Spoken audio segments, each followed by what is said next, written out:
దించి కింద పడేశానా? గోదావరి, పెళ్ళైన ఇన్నేళ్లకి ఈ ఒక్కరోజేనే ఓ తెలివైన మాట అన్నావు.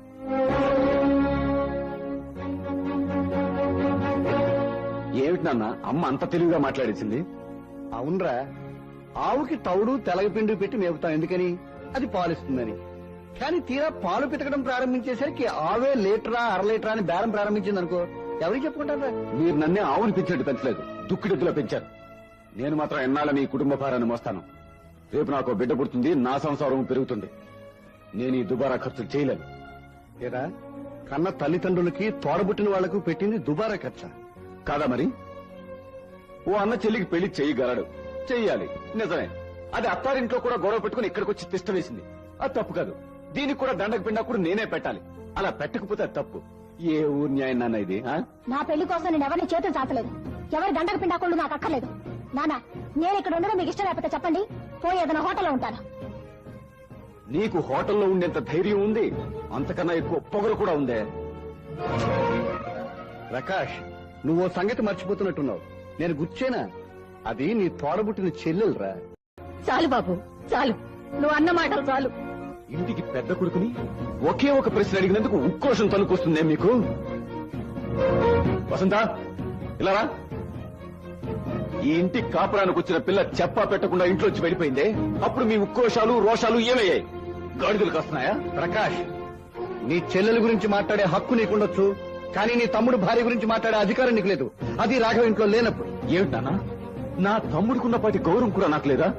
వాడు సంపాదిస్తున్నది 525 రూపాయలు మాత్రమే, కానీ నేను 1725 రూపాయలు. That is 1725. ఎస్. నువ్వు కొంచెం లోపలికి వెళ్ళమ్మా.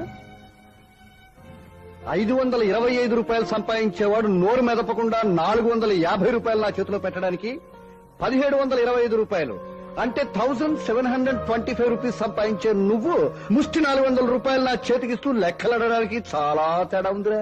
Bullshit. That is what you think. ఒరే ప్రకాష్, రాఘవని కూడా నీలాగే చదివించుంటే వాడు కూడా ఈ పాటికి 2 చేతుల సంపాదించేవాడురా. మరి చదివించుకోలేకపోయారా? ఇద్దరిని చదివించే స్తోమత ఆ రోజుల్లో నాకు లేకపోయింది. అందుకే నీకు చదువు చెప్పించాను, వాడిని పనిలోకి పంపించాను.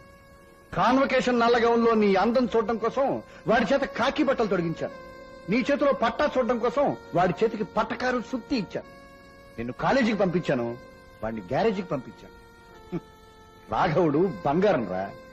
వాడిని అర్థం చేసుకోలేని వాడు ఈ జీవితంలో ఎందుకు పనికిరాడు. చదివిస్తే మాత్రం వాడికి చదువు అవ్వద్దా? ఇదిగో ఈ అయ్య గారిని కూడా చదివిస్తున్నారుగా, చెప్పి మరీ డింకిలు కొడుతున్నాడు. వీడిని మందలించగలిగారా? అన్నయ్య, ఈ సంవత్సరం నేను తప్పకుండా పాస్ అవుతాను. ప్రతిసారి సంవత్సరం పాస్ అయిపోతుంది కానీ నువ్వు పాస్ అవుతావు నమ్మకం నాకు లేదు. పెదబాబు గారు, ఇందాక నుంచి వింటున్నాను. నా నెరకడుతున్నాను బాబు. మీరు తప్పు పట్టిన అంతా మీ తమ్ముళ్ళు మీ సెల్లెలే కదా. ఇంటికి పెద్ద కొడుకు, తండ్రి తర్వాత తండ్రిని తోడంటారు. ఏటి బాబు, ఈ తప్పులన్నీ తాము సరిదిద్దకూడదేటి? అసలు మిమ్మల్ని అందరినీ కని పెంచడమే తప్పైపోనట్టు మీ నాయన కూడా నిక్కదెత్తన్నారు. మీకు సిగ్గేనేరా బాబు? చిలకమ్మ, నీ హద్దులో నువ్వు ఉండు.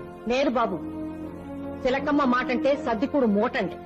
కన్న తల్లిదండ్రులే లెక్కలడిగిన నా కొడుకెవడు ఈ భూమి మీద బాగుపడలేదండి. చిలకమ్మ, నా కొడుకు సంగతి బాబు నాన్న చెప్తున్నాను. అసలు కొడుకనేవాడు కన్నోళ్ళ రుణాన్ని తీర్చుకోవాలా, అప్పు సాధించకూడదండి. నువ్వు నోర్మై. నేను మాట్లాడుతున్నది ఈ ఇంటి పరిస్థితి గురించి.